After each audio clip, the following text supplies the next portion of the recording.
Estamos de vuelta para hablar de un reciente estudio encabezado por Sendai que reveló un patrón de alto riesgo en el consumo de alcohol entre los jóvenes estudiantes. Este sondeo arrojó que 2 de cada 3 encuestados bebió alcohol en el último mes y que solo 1 de cada 10 considera riesgoso tomar 3 o más tragos en una ocasión. Estamos con Raúl Perry, gerente de programas de la Fundación San Carlos de Maipo, que ya nos acompaña para conversar sobre este tema. Raúl, muchas gracias por estar con nosotros. Buenos días. Muy buenos días y gracias a ustedes por poner este tema tan importante e interesante encima de la mesa. Raúl, ¿cuáles son los factores que ustedes están viendo de riesgo actualmente entre los jóvenes y que podrían estar incidiendo en este aumento, ¿no es cierto? Sobre todo de la percepción respecto de que el alcohol no es nocivo, que es lo que más sorprende, ¿no? Sí, a ver, resulta que uno podría decir esto es grave. Ahora, sorprendente resulta un poco más complejo de plantear. ¿Por qué? ¿Por qué resulta más complejo? Porque esto es una historia lamentablemente muy antigua.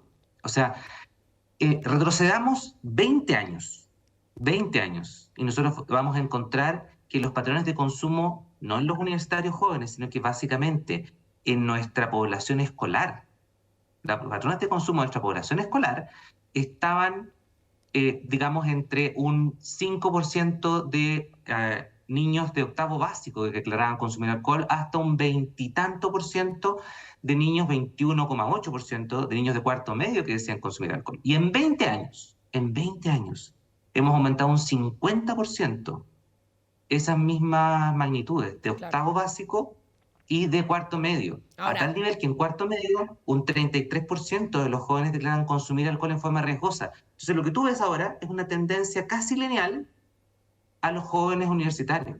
¿Qué es lo que pasó? Pasó que efectivamente en 20 años aumentamos en un 50% todos los factores en la base de nuestra población escolar que llegan finalmente a que los jóvenes tengan una percepción errada del riesgo del alcohol.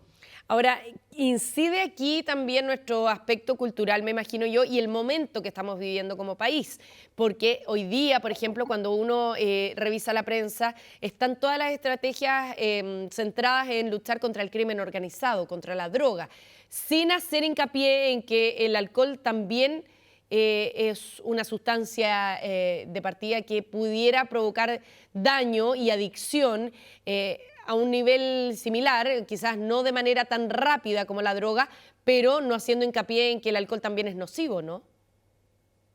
Mira, es parte de, pero probablemente esto tiene, como lo planteábamos antes, como es el lema de la Fundación San Carlos de Maipo, dejemos de llegar tarde. Esto es un tema al cual llegamos tarde mucho antes Mm. que las contingencias actuales. ¿Ah? Eh, un estudio australiano del doctor Matic, que siguió a 2.000 adolescentes desde que tenían 12, 13, durante 7 años, demostró que el principal precursor para que los niños tomen más y tomen mal, o sea, en forma riesgosa, es que los padres los inicien en el alcohol. Claro. O sea, cuando un papá o mamá le trata de enseñar a beber a su hijo, está generando un conjunto de niños, niñas y adolescentes que tienen riesgo de tomar más y de tomar más mal. Eso es cultural y es mucho, mucho más antiguo que la dinámica de lo actual. ¿Ah? Y si nosotros queremos corregir esto, tenemos que ir a estos espacios que tenemos en las escuelas para corregirlo y cambiarlo. Sin lugar a duda que lo que mencionas tiene un espacio y tiene un impacto, pero es solo una parte. Claro. Ahora, pareciera ser una tarea de largo aliento cambiar un poco estas cifras, ¿no? Porque si pensamos en que ahora recién se vayan a tomar medidas en los colegios, esos resultados los vamos a ver en muchas generaciones más. Y por lo tanto, como dice la película, hay una generación perdida ya que en el fondo para la que el fenómeno del alcohol es irreversible, ¿no? A ver, es difícil, yo creo que efectivamente hablar de generaciones perdidas es muy difícil, porque una de las cosas que genera mayor impacto a la hora de prevenir el consumo es cuando nosotros atacamos los ambientes en los que están los niños, niñas y adolescentes. Y uno de esos ambientes más importantes es la familia. Claro. ¿Ah? Y cuando en ese ambiente de la familia los padres, madres y cuidadores logran reconectar con sus adolescentes y en esa reconexión les dicen, ¿sabes qué? Esto es malo para ti, los cambios que pueden obtenerse pueden ser muy positivos. Eh, El programa Familias Unidas, que trabaja la Fundación San Carlos de Maipo, es un programa que trabaja con adolescentes que están entre 14 y 16, pero no directamente con ellos, sino que con sus cuidadores, para que efectivamente ellos tengan esta capacidad de reconectar. Y lo que uno observa es que, bueno, cambios en conexión y comunicación adolescente-cuidador son inmediatos. Claro. Y los impactos en la disminución del consumo son a 3 años.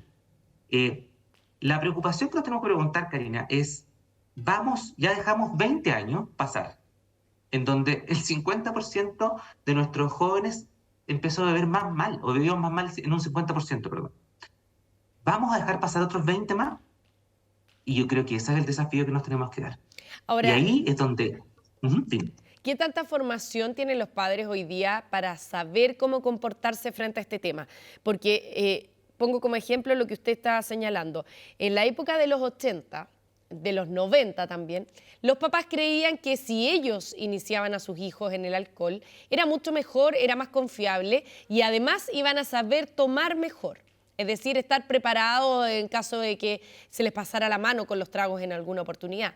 Sin embargo, esa no demuestra ser la mejor experiencia, ¿no? Entonces, ¿qué tanto acceso a mejor formación tienen los papás hoy día también para que los preparen para criar a sus hijos en este aspecto, o no?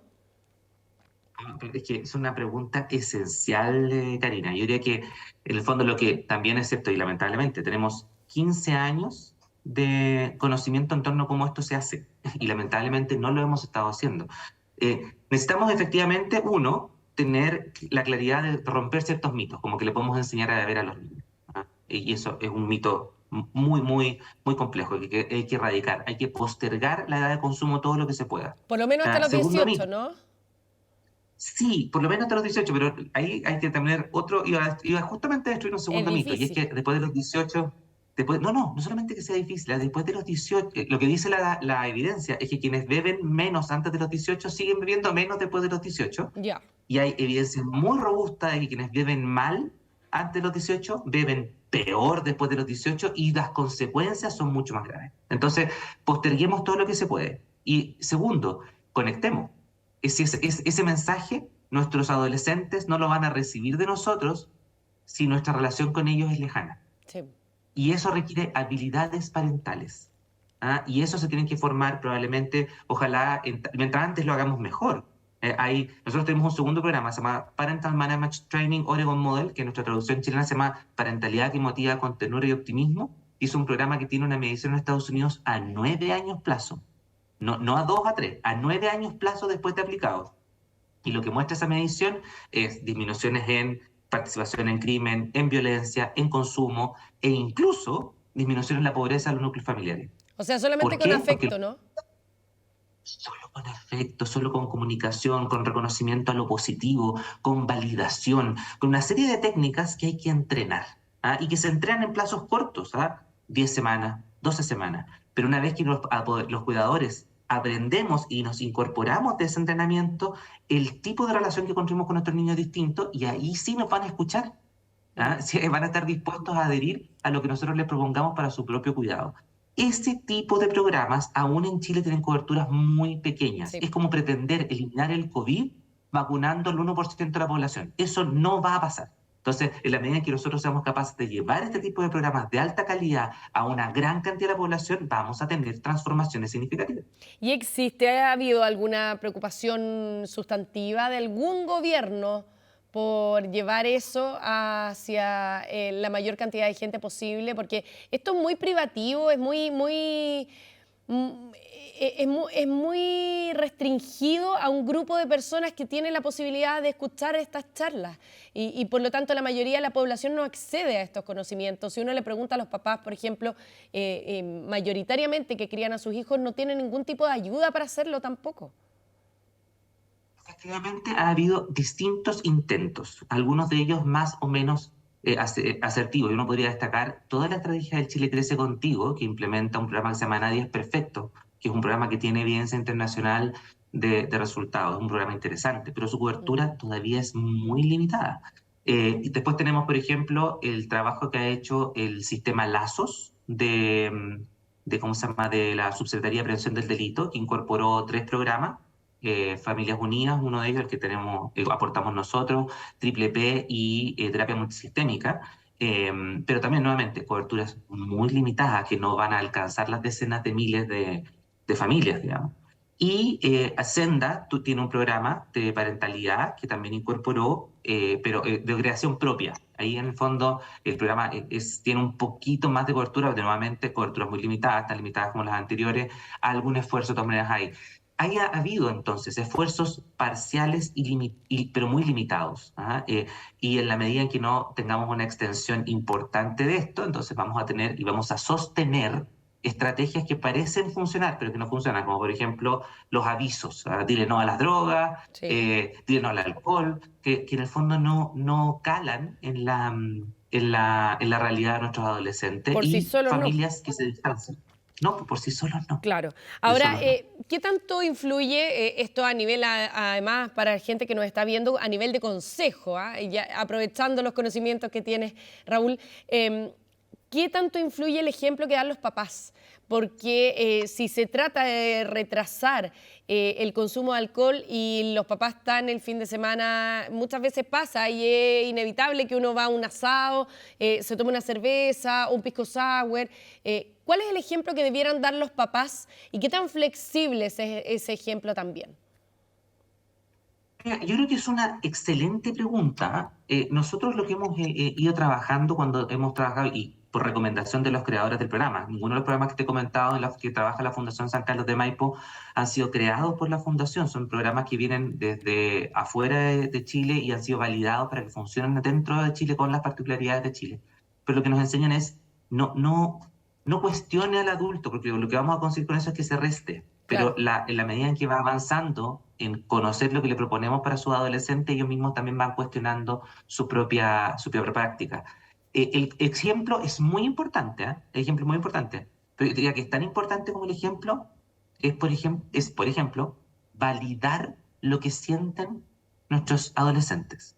Y esto es algo increíblemente común, que llega uno de nuestros hijos o hijas y se queja de que un amigo lo bloqueó en WhatsApp. Y nosotros le decimos, ¿cómo se te ocurre amargarte por eso? Si créeme que te echen de la pega es mucho más grave. Ese tipo de comentario no valida lo que para ese adolescente en ese minuto es una crisis, Mm, es un problema serio. ¿Qué incentivo tiene para venir a contarnos después que los amigos lo están presionando para que tome? ninguno. Entonces, validar es una de las recomendaciones más fuertes que tiene el programa Familias Unidas. Validemos lo que sienten nuestros niños, niñas y adolescentes, no los juzguemos, acojamos lo que ellos sienten. Desde ahí podemos construir una relación nueva. Bueno, son todas reflexiones que nos sirven para por lo menos plantear el tema, Raúl, y también el estudio, ¿no? El estudio de Senda por lo menos pone el tema en el tapete, un tema que es necesario conversar, sobre todo en familia. Así que muchísimas gracias por haber estado con nosotros esta mañana aquí en Televisión Noticias y también aprovechar de destacar todo el conocimiento que tiene la Fundación respecto del tema, por si alguien la quiere buscar, ¿no es cierto? Y quiere consultar después. Muchas gracias, Raúl, por haber estado con nosotros. Buenos días. Gracias, Karina. Buenos días. Son las 8 de la mañana con 43 minutos.